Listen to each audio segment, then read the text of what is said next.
ఉగ్రతని, శాపముల్ని, దోషముల్ని. మన మీద ఏముంది చెప్పండి? ఉగ్రత ఉంది, శాపం ఉంది. మనల్ని ఏ మీద పడి చేస్తుంది? మరణం ఏది పడి చేస్తుంది చెప్పండి? ఉగ్రత నుంచి ఎవరు తప్పిస్తారు? శాపం నుంచి ఎవరు తప్పిస్తారు చెప్పండి? మరణం నుంచి ఎవరు తప్పిస్తారు చెప్పండి? ఇవి మనుషులు తప్పించేవా? మనుషులు కాపాడే విషయాలు ఇవి. అర్థమవుతుందండి?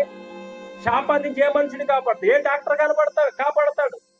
నువ్వు ఏ మందు వేసుకుంటే చెప్పండి నీలో పాపం పోతుంది, నీ మీద ఉన్న శాపం పోతుంది, నీ మీద ఉగ్రత పోతుంది. పోదు చెప్పండి. హృదయం బహు ఘోరమైనది, బహు మోసకరమైనది, బహు ఘోరమైనది. దానికి టాబ్లెట్లు లేవు, మందులు లేవు, డాక్టర్లు లేరు, ఎవరు లేరు చెప్పండి. దానికి మందు, టాబ్లెట్ అన్ని ఎవరు చెప్పండి? ప్రభు అయినది.